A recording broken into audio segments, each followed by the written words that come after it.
না শুধু কস্ট?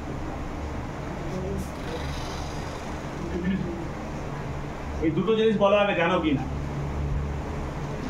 জানিস? বল। কস্ট মানে বল। কস্ট মানে ক্রয়, কস্ট মানে ক্রয় মূল্য, তাই তো? সেল মানে বিক্রয় মূল্য। তাহলে আমি কস্ট মানে কিনা, যে দামে কিনেছি বা একটা প্রোডাক্ট তৈরি করতে যেটা খরচ হয়েছে সেটাই আমার কাছে কস্ট। আমি যদি কিনা পার্টি হয় তাহলে কিনে নিয়ে আসবো, ওই কিনে আনতে যা যা খরচ হলো সেটাই আমার কস্ট। ধরো আমি এই কলমটা বাজার থেকে কিনে আনছি, যখন কিনে নিয়ে এলাম তখন আমার এই কলমটার দাম 10 টাকা আর টোটো ভাড়া 2 টাকা, তাহলে আমার কত কস্ট হলো? 12 টাকা। আমি যদি এই কলমটা তৈরি করি তাহলে ম্যাটেরিয়াল কিনে নিয়ে আসবো, জিনিসগুলো কিনে নিয়ে আসবো, সবকিছু লাগিয়ে তৈরি করবো, তৈরি করতে খরচ পড়লো কত? 12 টাকা। এটাকে বলা হয় কস্ট। তার মানে কোনো জিনিস, ওই জিনিসটার জন্য তোমার যা ক্রয় মূল্য পড়লো বা তৈরি করার যে খরচ পড়লো সেটাকে বলা হয় কস্ট। ক্লিয়ার? ঠিক। তুমি যখন কস্ট থাকবে সেখান থেকে তুমি সেলে যাবে। বলো তো, কস্টকে যদি আমি সেলে নিয়ে যাই কি করতে হবে? প্রফিট যোগ করতে হবে। তাহলে এর সাথে আমি অ্যাড করে দেব প্রফিট, কি পেয়ে যাব? সেল পাবো কিনা? যে কোনো জিনিস আমি সবসময় মনে রাখবে, আমরা যে কমার্স নিয়ে পড়ছি হিসাব করবো, তা আমার বিজনেসের হিসাব, আমার নিজের পার্সোনাল হিসাব না। বুঝতে পারলে? ঘরের হিসাব না। আমি কিসের হিসাব করছি? আমার কোনো দোকান বা আমার কোনো বিজনেসের হিসাব করছি। তাহলে আমি একটা জিনিস কিনে নিয়ে এসেছি, আমার উদ্দেশ্য কি আছে? ওই জিনিসটাকে বিক্রি করতে হবে। তাহলে যখন বিক্রি করব তখন যদি কিনা দামে বিক্রি করি তাহলে বেশি দিন সময় লাগবে না দোকানটা উঠে যেতে, তাই তো? তাহলে আমাকে লাভ করতে হবে। অনেকের মনে প্রশ্ন আছে, লসও তো হতে পারে। অবশ্যই, সেটা তো আলাদা জিনিস হয়ে গেল। জেনারেলি তো লস করবে না, করবে কি কেউ? সেটা হতে পারে, মার্কেটের দাম কমে গেছে বলে হতে পারে।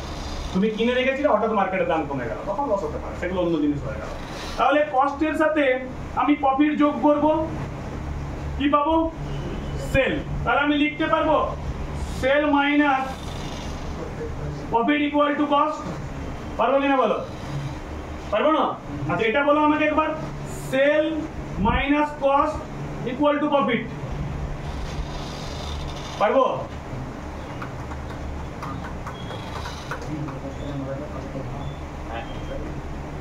পারবো নাকি? ঠিক। তাহলে এটা মাথায় রাখতে হবে, কস্টের সাথে যদি আমি প্রফিট অ্যাড করি তাহলে পেয়ে যাবো সেল। সেল থেকে যেই লাভটা সরিয়ে দেবো সেই পেয়ে যাবো কেনা দাম, নাকি? আর বিক্রয় মূল্য আর ক্রয় মূল্যর পার্থক্য হয়ে গেল প্রফিট। হবে? বলবে ভালো করে। কস্ট প্রাইসটা আমি ধরলাম, কত দেওয়া আছে? 100। বলেছে প্রফিট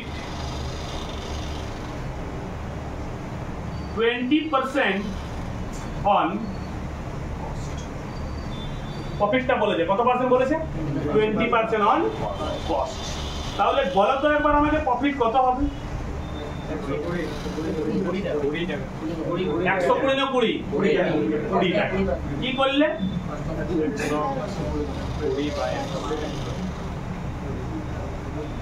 ক্লিয়ার?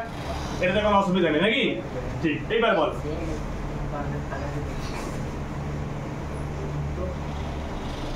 বলো প্রফিট।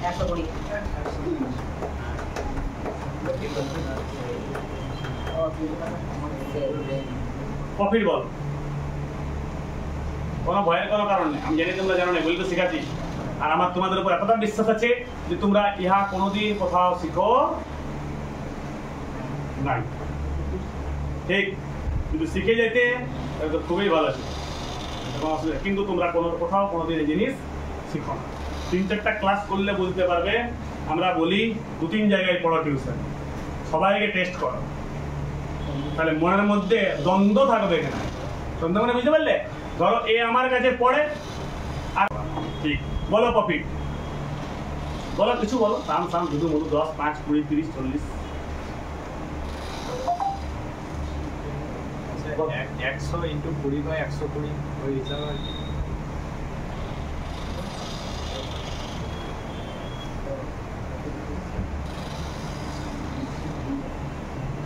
এরকম হবে না।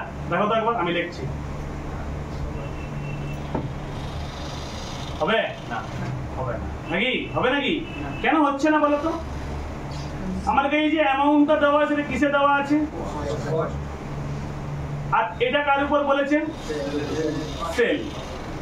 তাহলে আমার যে অ্যামাউন্টটা দেওয়া আছে সেটা আমার কিসে দেওয়া আছে? কস্ট প্রাইসে দেওয়া আছে। আর প্রফিটটা আমাকে কার উপর চার্জ করতে বলেছে? সেল। আমি দেখছি আমার কাছে সেল প্রাইস দেওয়া নেই। একটু যদি আমি পেছন দিকে ব্যাক করে যাই তাহলে আমার এখানে কি দেওয়া ছিল? কস্ট দেওয়া ছিল কি না? আর এখানে আমার এমন কি দেওয়া আছে? কস্ট। আর এখানেও আমার কি ছিল? কস্ট। তার জন্য আমি কি করলাম? সরাসরি চার্জ করে দিলাম। আমি সরাসরি চার্জ করে দিলাম। কিন্তু পরবর্তীকালে আমি এসে দেখছি এখানে আমার কি দেওয়া আছে? সেল। উপরে কি দেওয়া আছে? কস্ট। ঠিক আছে? তো এই ফাংশনটা আমি আজকে শিখবো যে কেমন করে আমি এটাকে কনভার্ট করে নিয়ে যাব। যদি আমি এই জিনিসটাকে কনভার্ট করে দিই, এটাকে যদি আমি কনভার্ট করে নিয়ে চলে যাই কস্টে, তাহলে হবে? এটাকে আমি চেঞ্জ করে দিলাম। চেঞ্জ করে কোথায় নিয়ে গেলাম? কস্টে। এরপরে যে পার্সেন্টেজটা আসবে সেটা আমি লাগাতে পারবো 100 এর উপরে। আর বলবো এই যে সেল আছে না, এই সেলটাকে মুছে দিলাম। মুছে আমি কি করে দিলাম? কস্ট। এবার লাগাতে পারবো উপরেরটার উপরে? এবার আমি লিখতে পারবো? পারবো কিনা? পারবো। কারণ এখানে কি দেওয়া আছে? এখানে কি দেওয়া আছে? তো দুটো মিলে গেল বলে পাচ্ছি। তার মানে আমি কি বললাম? যে যখন আমার কাছে সেল ছিল তখন এই সেলটাকে আমি চেঞ্জ করতে পারবো। আমার কাছে এমন কিছু ফর্মুলা আছে, এমন কিছু লজিক আছে যে লজিকটাতে আমি সেলটাকে চেঞ্জ করতে পারবো। সেলটাকে চেঞ্জ করে আমি কোথায় নিয়ে যাব? কস্টে নিয়ে যাবো। এই সেলটাকে আমি চেঞ্জ করে নিয়ে যাবো কোথায়? কস্টে নিয়ে যাবো। কেন কস্টে নিয়ে যাচ্ছি? কারণ এখানে কি আছে? বুঝতে পারলে কথা কি বললাম?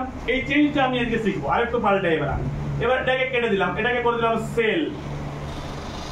এবার বলো তো কি হবে? এইবার প্রফিট কত হবে বলো তো?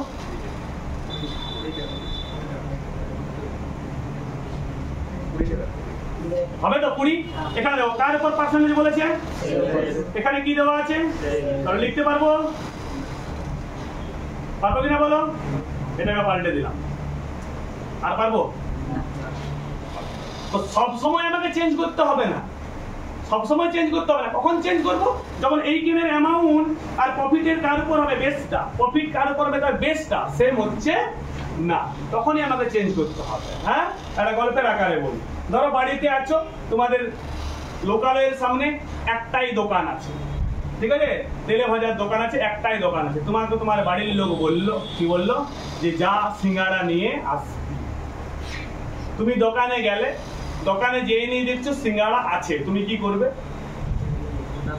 সিঙ্গাড়াটা নিবে আর ঘর আসবে নাকি? না দোকানে ভাববে? ভাববে কি নিবো কি না নিবো কিনা? ভাববে কি না?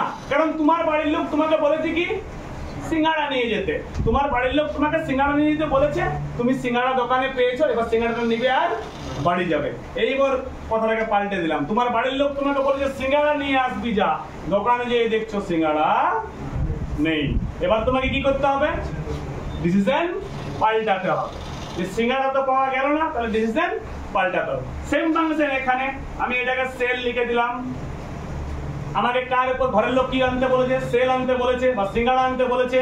আমাকে সিঙ্গাড়া আনতে বলেছে, দোকানে সিঙ্গাড়াই আছে, নিবো আর বাড়ি আসবো। ঘরের লোক বলেছে, ঘরের লোক বললো আমাকে ধরো সিঙ্গাড়া আনতে, এটা এই সেলে রাখলাম, এটা পাল্টে দিলাম। ঘরের লোক আমাকে বলেছে সিঙ্গাড়া নিয়ে আয়, দোকানে দেখছি সিঙ্গাড়া নাই, চপ আছে। এরপর আমার কি করতে হবে? ডিসিশন পাল্টাতে হবে। কোন ডিসিশন পাল্টাবো? দোকানদারেরটা না ঘরেরটা? ঘরেরটা। ঘরের ডিসিশন কোনটা ছিল?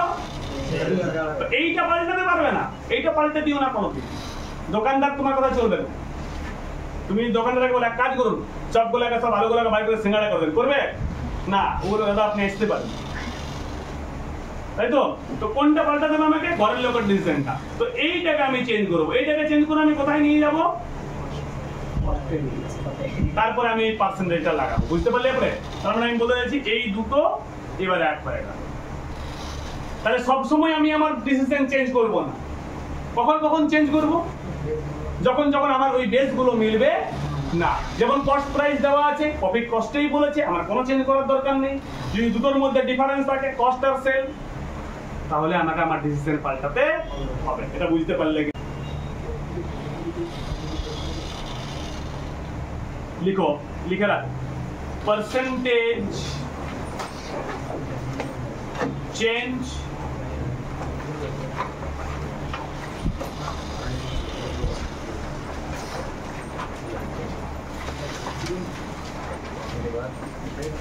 cost to sell or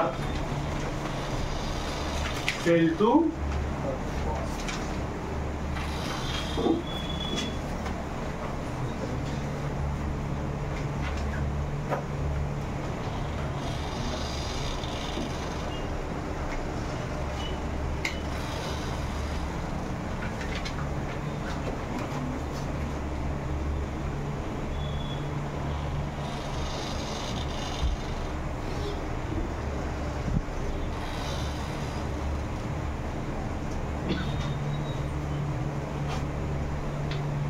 ঠিক আছে মাথায় রাখবে আবার বলছি যদি আমার দুটো মিলে গেল তাহলে কোনো চেঞ্জ করার দরকার নেই আমি ডাইরেক্ট ওর উপরে চার্জ করে দিব যেমন কস্ট প্রাইস দেওয়া ছিল 100 প্রফিট বার করতে বলছে 20% কস্ট আমি ডাইরেক্ট ওর উপরে চার্জ করে দিলাম ক্লিয়ার কখন আমি চেঞ্জ করব যখন আমার এই জিনিসটা বলবে যে একটার সঙ্গে মিললো না আমার অ্যামাউন্টটা দেওয়া আছে কস্টে আর প্রফিটটা কার উপর বলেছে সেল এবার তো আর মিললো না তখন আমি লাগাতে পারবো না ঠিক আছে পকোড়ি খেলে পকোড়ির দাম দিতে হবে মিষ্টি খেলে মিষ্টির দাম দিতে হবে এমন কোনো ব্যক্তি আমি দেখিনি যে পকোড়ি খেয়ে মিষ্টির দাম দিয়ে দিল আর মিষ্টি খেয়ে পকোড়ির দাম দিল যদি মিষ্টি খেয়ে পকোড়ির দাম দিতেও যাও দোকানদার দেবে না কিন্তু পকোড়ি খেয়ে মিষ্টির দাম তুলে নিয়ে যাবে ভাইস ভার্সা আছে কিছুটা ওরা দেখে কিছুটা আমরা দেখি দেখি তো একটু ভালো করে বুঝে নাও খুব সংক্ষিপ্ত আকারে হয়ে যাবে কোনো সময় লাগবে না দেখো আমি আসছি প্রথমে লিখলাম কস্ট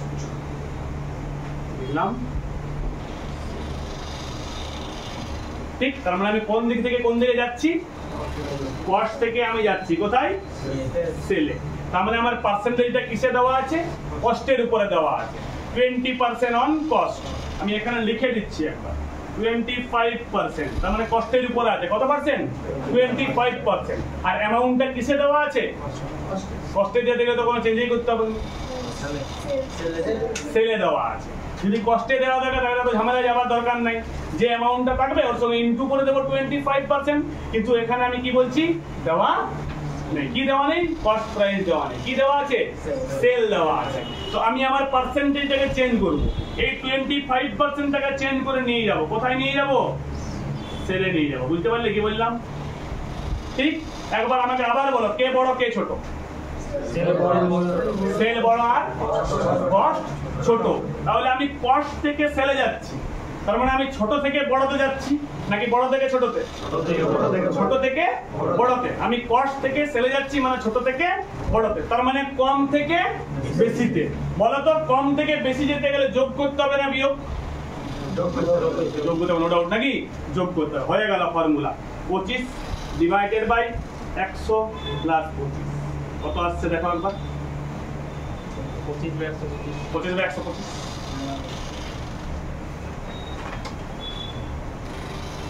into 100 করবে পার্সেন্টেজ চলে আসবে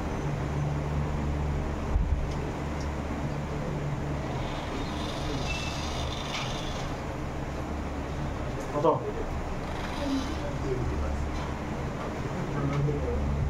এখানে into 100 দিলে পার্সেন্টেজ চলে আসবে হ্যাঁ পার্সেন্টেজের জন্য 100 ইনটু করতে হয় জানো তো এটা এখানে into 100 দিয়ে দিলে পার্সেন্টেজ চলে আসবে আমি এটা দিয়েছিলাম না হয়েছে এই 20% টা কি হয়ে গেল হবে আগে দেখো তারপর লিখবি আগে বুঝো আগে বুঝ বাবু তারপর লিখবি দেখো এই 25% টা কার উপর ছিল কস্টের উপর 20% টা কার উপর হয়ে গেল সেল হয়ে গেল তার মানে বলতে চাইছি যে কস্টের উপর 25% যত প্রফিট হবে সেলের উপর 20% ততটাই প্রফিট হবে বুঝতে পারলে কথা কি বললাম যে কস্টের উপর 25% যত প্রফিট হবে সেলের উপর 20% ততটাই প্রফিট হবে প্রুফ করছি একবার লাইনটাকে প্রুফ করছি আমি ধরলাম কস্ট প্রাইস দেওয়া আছে 100 প্রফিট কত হবে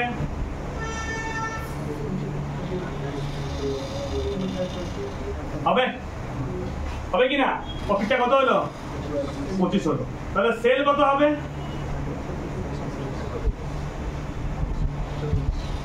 হবে না cost plus profit equal to sell তো কস্ট কত ছিল 100 প্রফিট কত তাহলে সেল কত 125 দেখো কস্টের উপরে 100 টাকা ছিল যখন কস্টের উপরে আমি প্রফিট 25% লাগালাম তখন কত টাকা প্রফিট হলো 25 টাকা এখন সেলের উপর কত পার্সেন্ট বেরিয়েছে 20% ইনটু 20% করে দেখো তো কত হচ্ছে কত ক্লিয়ার? তাহলে কস্টের উপর 25% যতটা অ্যামাউন্ট দেবে, সেলের উপর 20% ততটা অ্যামাউন্ট দেবে। তাহলে আমি এটা লিখতে পারবো যে 25% on cost equal two 20% on লিখতে পারবো কিনা বলো? পারবো তো? মনে রাখবে আমরা কোনোদিন আমাদের জিনিস পাল্টে দিতে পারবো না। তুমি এটা কোনোদিন করে দিতে পারো না যে কস্ট থেকে সেলে গেলাম তো অ্যামাউন্টটাই পাল্টে গেল, এটা কোনোদিন করতে পারবো না। পারবো কি? তুমি বললে দাদা আমি যে জিনিস কিনেছিলাম তার উপরে 10 টাকা লাভ হয়েছে, যে জিনিস কিনেছিলাম তার উপরে 10 টাকা লাভ হয়েছে, বিক্রির উপরে 12 টাকা হয়েছে, এটা কোনোদিন হতে পারে? হতে পারে কি? তুমি একটা জিনিস 100 টাকা দিয়ে কিনলে 120 টাকাতে বিক্রি করলে লাভ কত টাকা হলো? 20 টাকা। এটা কোনোদিন এরকম ভাবে তুমি বলতে পারবে যে দাদা আমি 100 টাকায় কিনলাম 120 টাকায় বিক্রি করলাম তো 20 টাকা লাভ হলো? হ্যাঁ, উল্টে দাও, দাদা আমি একটা জিনিস 120 টাকায় বিক্রি করলাম 30 টাকা লাভ হলো। হতে পারে? কোনোদিন না। ওই কথাটাকে তো উল্টাচ্ছ, প্রফিট তো 20 টাকায় থাকবে। বিক্রির দিক থেকে দেখলেও প্রফিট 20 টাকায় থাকবে, আর কেনার দিক থেকে দেখলেও প্রফিট 20 টাকায় থাকবে। তাহলে এটা মাথায় রাখতে হবে, চেঞ্জ হবে না। এই 25% কস্ট, 25% কস্টের যা হয়ে গেল সেটা হয়ে গেল 20% অন সেল। বুঝতে পারলে কি বললাম? তার মানে চপ দিয়েও মুখে রাখি, তাহলে কি দাঁড়ালো? হবে? হচ্ছে কি না? হ্যাঁ, তো এত কিছু তো লেখার সময় থাকবে না। থাকবে কি না? তোমাকে দেখতে হবে আমি কস্ট থেকে সেলে যাব, কস্টে আছে 25%, তার মানে 25/100। ছোট থেকে বড়তে গেলে অ্যাড করতে হবে, আর বড় থেকে ছোটতে এলে বিয়োগ করতে হবে। তাহলে আমি এখন পাল্টে দিলাম কথা, আমি এখন সেল থেকে যাব কোথায়? কস্টে যাব। সেলে লিখলাম 30%, এখানে যখন আসবো পার্সেন্টেজ ডিভাইডেড বাই, হবে কিনা বলো? হবে তো? এই লজিক্যালি বার করবো, আর পার্সেন্টেজের জন্য সবসময় ইনটু 100 করতে হবে, এটা সবার জন্য লজিক।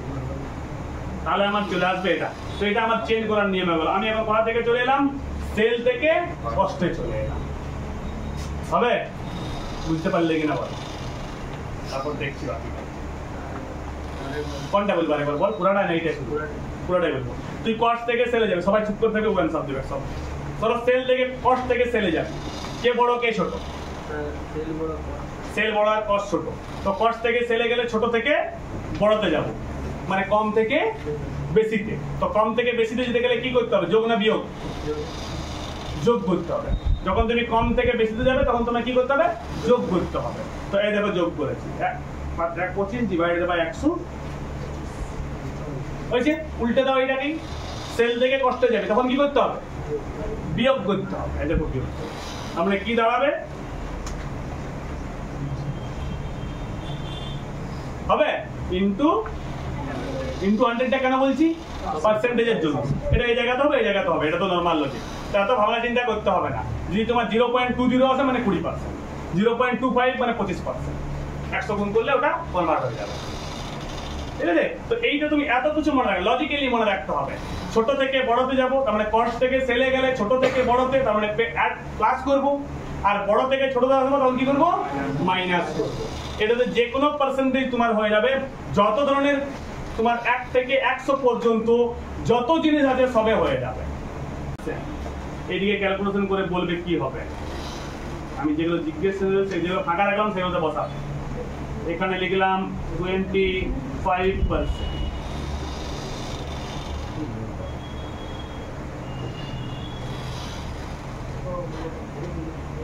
লিখলাম 30%,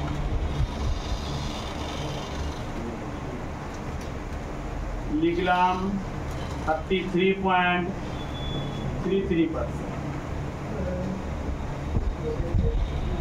লিখলাম 50%,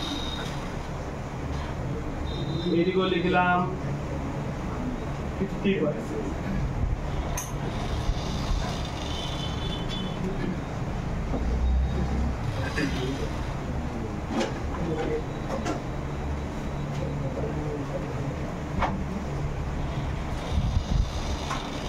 গাদা পার্সেন্টেজ আছে, এইগুলো ফট করে যদি গ্যাপ হয় সেগুলো ভাবতে হবে। ঠিক আছে? এইটা যেমন কোন দিকে কষ্টে আছে, দেখো এইটা কোথায় আছে? কষ্টে আছে কোথায় নিয়ে যেতে হবে সেলে করে করে বসার কথা পার্সেন্ট হচ্ছে এই জায়গাগুলোতে এই জায়গা দেখাও দেখাও বোর্ডের দিকে দেখাও এই জায়গাতে ক্যালকুলেশন গুলো দেখাও বুঝলে কি বললাম মনে থাকবে এই জায়গাতে ক্যালকুলেশন গুলো দেখাও